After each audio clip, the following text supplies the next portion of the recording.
বন্ধুরা, মুন্নার রান্নাঘরে আপনাদের সকলকে স্বাগত জানাই। আমি আজকে একটা খুব ভালো খেতে হয় এমন একটা পায়েস রেঁধে দেখাচ্ছি, একটু অভিনবও বটে। সেটা হচ্ছে লাউয়ের পায়েস, যেটা করতে আমার অবশ্যই লাগছে লাউ। লাউয়ের কিন্তু মুখের অংশটা, যে অংশটা সলিড থাকে, সেই অংশটাকে আমি কিন্তু, এবং একটু লাউটা কচি হতে হবে অবশ্যই, সেই অংশটা আমি দেখুন এরকম ছোট কুচি করে কেটে ধুয়ে রেখেছি। আমার এখানে মোটামুটি 150 গ্রাম মতো লাউ আমি নিয়েছি, যদি পরিমাণ বলেন। ভেতরের পোর্শনটা দেওয়া যাবে না, বারবারই বলছি। মুখের দিকটা যেখানটা কচি থাকে, সেই জায়গাটা, কচি লাউয়ের মুখের পোর্শনটা আপনারা এইভাবে কুচো করে কেটে নেবেন। আর যেটা আমার লাগবে, ঘি লাগবে, চিনি তো অবশ্যই লাগবে, আর লাগবে ড্রাই ফ্রুটস, কাজু কিশমিশ, আর আমি 2-4টে এলাচ রেখেছি। দুধ তো পায়েসের জন্য অবশ্যই লাগবে, আমি সেটা আগে থেকে ফুটিয়ে রেখেছি। এবারে আমি কি করে করছি দেখুন।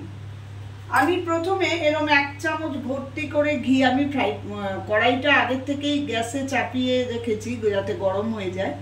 এবারে আমি ঘিটাকে কড়াইয়ের মধ্যে দিয়ে দিলাম।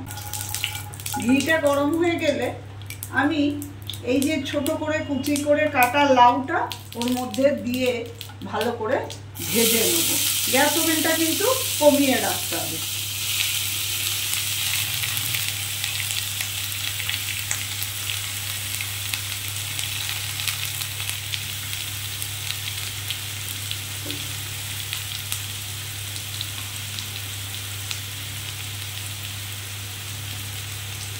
এবারে আমি এটা বাড়িয়ে বাড়িয়ে একটু ভেজে নেব।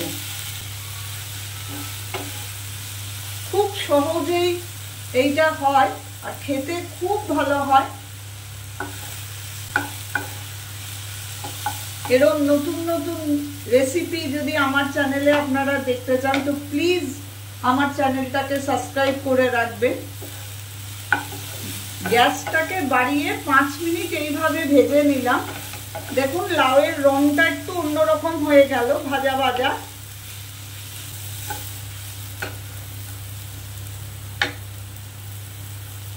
মিনিট 5 ধরে আমি এইভাবে বাড়িয়ে ভালো করে লাউটাকে ভেজে নিয়েছি।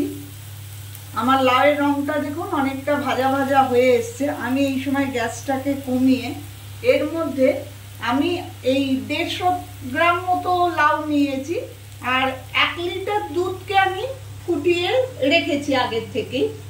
এবার 1 লিটার দুধ কিন্তু আমি একবারে দেবো না, আমি প্রথমে কিছুটা দেবো যাতে লাউটা সেদ্ধ হয়, ফুটিয়ে নেবো। তারপরে আস্তে আস্তে যখন লাউটার দুধটা শুকিয়ে আসবে তখন আমি আরো দুধ দেবো। মানে মোটামুটি 1 লিটার দুধ আমি এই পায়েসটায় দেবো। একটু দুধ বেশি দিলে পায়েসটা খেতে ভালো হয়, রাবড়ির মতো হয়। এবার আমি দুধটাকে এর মধ্যে দিতে থাকবো। খানিকটা দিলাম আর খানিকটা রইল। এটাকে আমি একটু ফুটতে দেবো।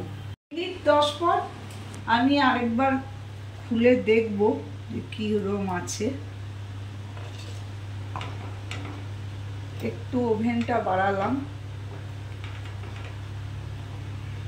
এত ছোট করে কাটার জন্য লাউটা প্রায় সেদ্ধই হয়ে গেছে।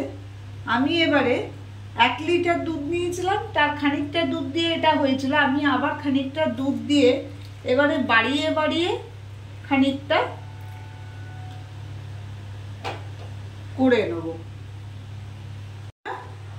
আমি কিন্তু ওই 1 লিটার দুধ যেটা আমি ফুটিয়ে রেখেছিলাম, যত দুধটা কমতে থেকেছে আমি কিন্তু ওটা দিয়ে দিয়ে দুধটাকে পুরোপুরি এই পায়েসের মধ্যে দিয়ে দিয়েছি, এবং এটা কিন্তু বেশ ঘন হয়ে এসছে। আর লাউটাও আমার পুরোপুরি সেদ্ধ হয়ে গেছে। এবারে আমি এর মধ্যে চিনিটা দিয়ে দেবো পরিমাণ মতো। আপনারা আপনাদের টেস্ট অনুযায়ী দিয়ে দেবেন। চিনিটা দিয়ে কিন্তু ক্রমাগত একটু নাড়বেন, নাহলে নিচটা লেগে যাওয়ার ভয় থাকে। আর যেটা দেব এই সময় সেটা হচ্ছে আমি এই যে 4টে এলাচকে ফাটিয়ে রেখেছি, আমি এই এলাচগুলোকে ছড়িয়ে দেবো।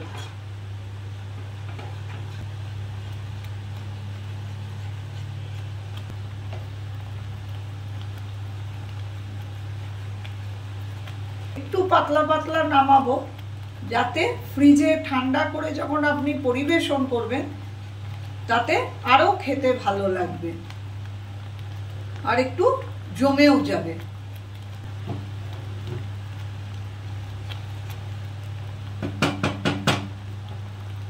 সবশেষে আমি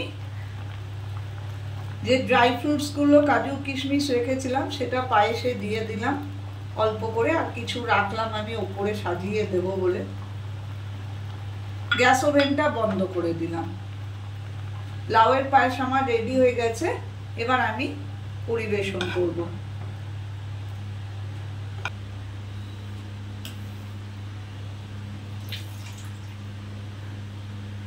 রেডি হয়ে গেল আমার খুবই সুস্বাদু একটি পায়েস, সেটা হচ্ছে লাউয়ের পায়েস। আপনারা ঘরে এটা করে দেখবেন, খুব ভালো লাগে খেতে। আর ওপরে আমি এরম ভাবে গার্নিশিং এর জন্য আরেকটু কাজু কিশমিশকে এইভাবে দিয়ে দিলাম।